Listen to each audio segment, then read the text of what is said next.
Creatures, it's Em and welcome back to my channel. If you're brand new here, welcome. My name is Em. I'm a former zookeeper and I'm a digital animal educator. If you haven't already, remember to hit that subscribe button down below, become part of the creature crew, and also hit that notification bell down in the corner there so you don't miss a single upload. Today's video doesn't have an official sponsor, but I do have a wonderful affiliate link with Zen Habitats. Zen Habitats are the enclosure company which I use for all of my different reptiles. We're going to be seeing the one that my Grey Banded Kingsnake zombie currently lives in. They're absolutely fantastic, and it really helps to support this channel because the way that an affiliate link works is if you go and make a purchase, it doesn't cost you any more, but I get a percentage, which is actually a very fair percentage considering it's an affiliate link.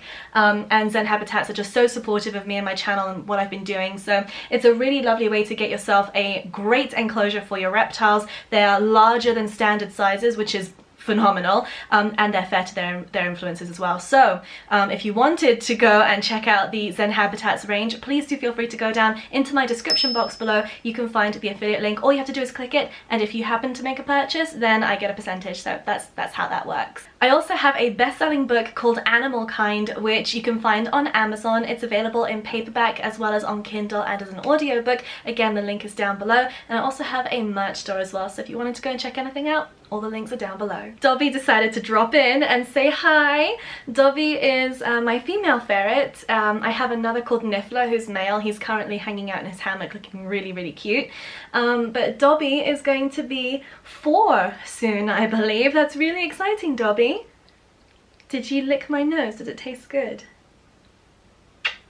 You don't taste very good. You smell good though. Side note, I have to do something about these eyebrows soon. Someone left a comment on my last video about it and it's been plaguing me. I know I have to do something about my eyebrows. It looks like there are ferrets stuck to my forehead. Wait, we need to make this happen. Oh yeah, it's a look. When did this become my life, Dobby? So welcome to my reptile room. This is also my studio slash editing room slash lay down on the floor and ignore my problems room. And it's also where Kiba likes to hang out too. Isn't that right, Keebs? You just chill there for a second. Let's have a little look at how beautiful you are. Look at this handsome doggy. He's so handsome. Do you want a treat? Yeah? Let's go grab you a treat. Come here. Where's your treats? You show me. Where are your treats? Go get them. Where's your treats? Those are crickets. Good boy! Yeah!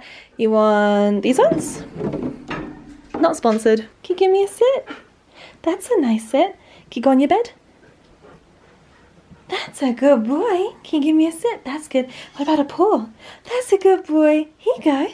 Oh, that was a bad throw from my part. Sorry, Kiba, I let you down. This over here is my Tokigecko enclosure. It houses Okitoke and Vexus. I actually have to clean it out because even though I cleaned it out about a week ago completely, the soil that I put in is soil that I had in the garage from about 6 or so months ago. And there must have been something in the soil because I don't know if you can see, but we have a bit of a fly issue going on in here. Not entirely sure what kind of flies they are. They're really tiny. You can see a couple of them over here, just chilling. Hi, flies. No, stay inside, please. So yes, I had a little fly explosion. Clearly there was something in that soil because they all started erupting from the soil. So I'm going to have to change that out soon, but I'm not too worried. They don't seem to be bothering my tokays or bothering my plants too much. And speaking of my plants, look, I've had this one for about 6 months or just maybe over, and it's growing. I haven't killed it. Congratulations to me! Yay! So I just wanted you guys to know that this is taking me quite a lot to create this video because whenever something is not quite right with one of my animals, I get tremendous guilt over it, but I think that we might be able to use Zombie here as a learning experience for everybody. So please no hate. I'm literally like heavy breathing because I'm just, you know, I'm worried about her, but I also feel, like I said, a lot of guilt. So this is Zombie. She is my Grey Banded Kingsnake. If you're brand new to my channel, she is called Zombie because she has cataracts on both of her eyes, which give the impression that she has blue or milky eyes. That's literally just from cataracts and just from her old age. Zombie is a rescue. She was somebody's breeder. She's rubbing all over her succulents. Those are real succulents back there. When she couldn't produce eggs anymore, she was given away as part of a trade at a reptile expo. Because the person obviously, I guess, wanted to have a different snake that could produce babies. She does not produce eggs anymore. In the time that I've had her, she's never even produced any infertile eggs for me. Sometimes female snakes, even if they're not paired with a male, will produce eggs. They'll just not be viable. They won't be fertile. But Zombie has never done that for me. She is incredibly ancient, though I don't know her exact age, to be completely honest with you. That's quite impossible to determine. But what I can tell you, what we do know for facts, is that in the last 2-ish months, she has lost quite a bit of weight. She's dropped a couple of grams, which I'm not happy about because of her age. And not only that, but I'm starting to be able to see her spine. I don't know if you can see, but she has like a line that's a bit lightly colored. That's just from the way that the light is hitting her, but that's because of her spine protruding. A healthy Grey Banded Kingsnake, you wouldn't see that. Naturally, I do not remember to switch my phone off because I'm so professional. Naturally, I don't want any of my snakes to be overweight or obese because that can also cause issues for snakes and premature death. But certainly it is quite alarming to me that even though she is eating, she is losing weight, which I'm not happy about. Again, it could just be old age. The other issue with Zombie is that she has stopped eating, and normally this wouldn't bother me because if a snake goes off their food for 2 months, a healthy snake would not lose too much body condition, and a healthy snake will occasionally fast. We see this in a lot of different species, the most notorious being the ball python.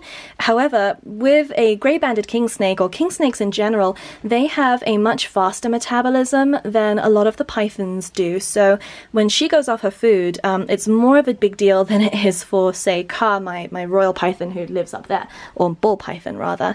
Hi Zombie. So what I've been doing is I've been offering her food every 7 days, and very uncharacteristically, she has not been eating. Normally she is I call her my trash can because she will eat any leftovers that Car doesn't eat or that the tokay geckos won't eat, because my 2 tokay geckos over there will occasionally be given hopper mice, but you know, frozen thawed. I don't feed them live. And so normally she is my garbage disposal, but my garbage disposal is currently out of action. Naturally, I'd like to take her to the vet to see if they can see something that I can't. But number one, I can't find an exotics vet in Denver. And number two, the vets that I have found who are willing to look at her, they need a fecal sample. And because she's not eating, I haven't managed to get a fecal sample, which is just very rude, Zombie. It's very, very rude. What we can see in here, unfortunately, is that we have a bunch of stuck shed, incomplete shed rather, and stuck shed on Zombie. Zombie is, I'd say, about 90% stuck shed right now, and I feel incredibly guilty about this. The reason I feel so guilty about it is because I was away at the weekend and we got snow a day later than I had planned for.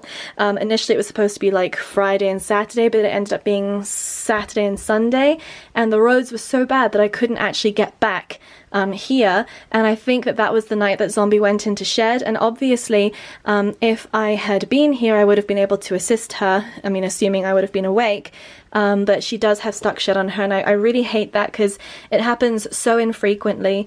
But this is Zombie's second stuck shed in the last 3 months. And in the last 3 months, Zombie has not eaten.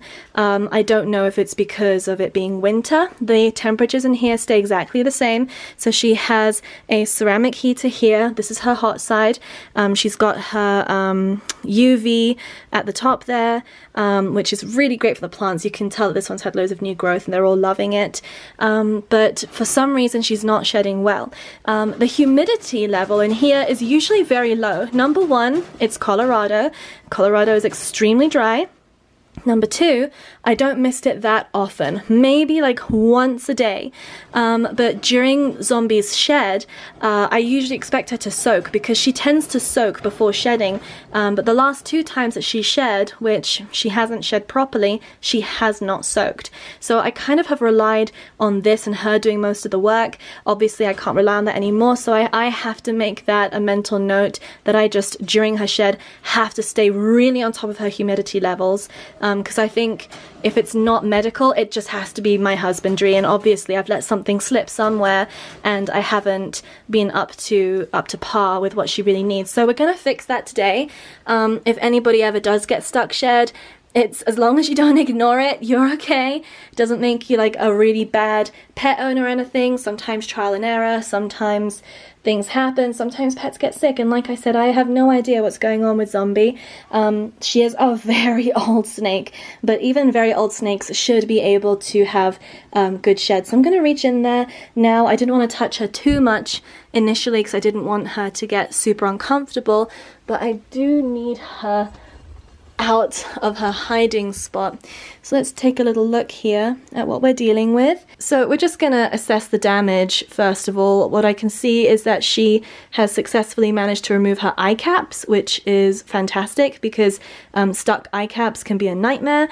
Body is not too difficult to get rid of. I'm also going to check her vent area. Her vent area is nice and clean. Yes, I'm rocking my Creature Crew leggings, but she does have an awful lot of stuck sheds, so we really have to get on and remove that because it'll be extremely uncomfortable for her. This here is the container I'm going to be using to soak Zombie in, and all of this paper towel over here I'm going to be scrunching up into a ball and putting it inside so that Zombie has something to grip onto in case she gets really tired. And here's how we're looking. That is the paper towel to the left, and there's still plenty of water for her to soak in, but also the water that has been soaked up by this paper towel is going to produce a lot of humidity once I put the lid back on. Zombie is now in this container. I know it looks incredibly small, and you are right, it is a very small container. I had in my mind thought that it was larger, but I remember that I actually threw away my larger one not too long ago because it had a crack in the side, so it wouldn't have held water anyway. I'll definitely be investing in a slightly larger one for next time, but for the few minutes that she's going to be in here, I'm going to say roughly 20 to 30 minutes, I will be not letting her out of my sight. I have some editing to do on my laptop, so I'm going to be literally right here, not leaving her side for even a second. Naturally, there are no holes in this container, so if I feel that she needs any additional oxygen, I can easily open this at the corner and crack it, let some fresh air in. But the idea of having this tight container is to promote her to not only be kind of forced to soak, to really get under the loose skin and loosen it with the moisture, but also there should be a lot more humidity in there for her as well. So that's why it's a small container, smaller than I would have liked if we're being completely honest, but we're going to work with what we've got. The most important thing is that she comes out of this without her stuck shed and also feeling much better. It's been about 10 minutes since I put Zombie in the water, and now you can actually see that little pockets of air, little bubbles are starting to form between her old skin and her new skin, which is great news because it means that the old skin is beginning to loosen, so it is working like a treat. Oh look, it's me at 6:30 AM on a Monday morning when I have to get down to work, but I stayed up all night looking at memes. Zombie is still marinating herself quite happily in that little tub, so I'm going to get started on just cleaning up her enclosure a little bit because there's little pieces of stuck shed and they're just bothering me. They don't have to be there. Everything's looking quite nice and spot cleaned. We've got some fresh water in there, and we're ready now to take a look at Zombie and see if she is ready to have her shed removed. I've just opened up the lid of the container and I can see that her shed is starting to float off by itself. starting to pull away, so I think we're just about good to get going. I'm gonna set up a tripod and hopefully show you how I remove the shed from Zombie. The way that I help Zombie to shed is by ensuring that her body is fully supported at all times. I'm actually using my knee as well as the floor to support the vast majority of her body weight. This just makes her feel really safe and secure and in control of her body and her movements. And then I'm just using her natural movements to guide her through my hands. I'm applying very little pressure here, and the very little pressure that I am applying is making sure that I can very easily in one go remove the shed, which is really nice and loose now. It's coming off with no difficulty whatsoever. It's also very important to me to make sure that Zombie's tail tip is clear of any stuck shed. When a snake, or any reptile for that matter, has too much shed stuck in one place, it can sometimes constrict, and this can actually result in becoming necrotic and also just essentially rotting off, which is not very pleasant really. And success, all of her shed is now off. And now that I've slotted her sliding doors back into place, it is time to put Zombie back into her clean enclosure. Here you go, darling. Just gonna let her find her way. Obviously smells a little bit different. I think she's probably gonna go ahead and hide. Zombie certainly seems a lot happier since I removed her stuck shed, but that still doesn't detract from the fact that she's had 2 bad sheds and has been skipping meals for a long time. So I am going to be keeping an eye on that and hopefully finding a vet who will be able to at some point conduct a fecal sample on her, and maybe a vet who'll give her a once over just to see if there's anything that I might be missing. Again, if you are in the Denver area and you have a veterinarian that you can recommend, please do let me know. I would love to know a good exotics veterinarian. I'm going to be keeping an eye on that, and I will keep you guys updated. And that is it for today. I hope you enjoyed today's video. Dobby is still in jail and still acting up and still very angry with me. Niffler hasn't moved because he's a potato. Are you just gonna hang out by yourself? Hi, Niff. Hi, Niff. Hello. Dobby, stop trying to eat the camera. No. Go back inside. Wait. Rest. Wait. Rest. Go sleep. Go nap. Nap. If you have a comment to share about today's video, feel free to leave it down in the comment section below. I will try to answer as many of them as I can. Thank you all so much for watching. I will see you in another video soon. Bye!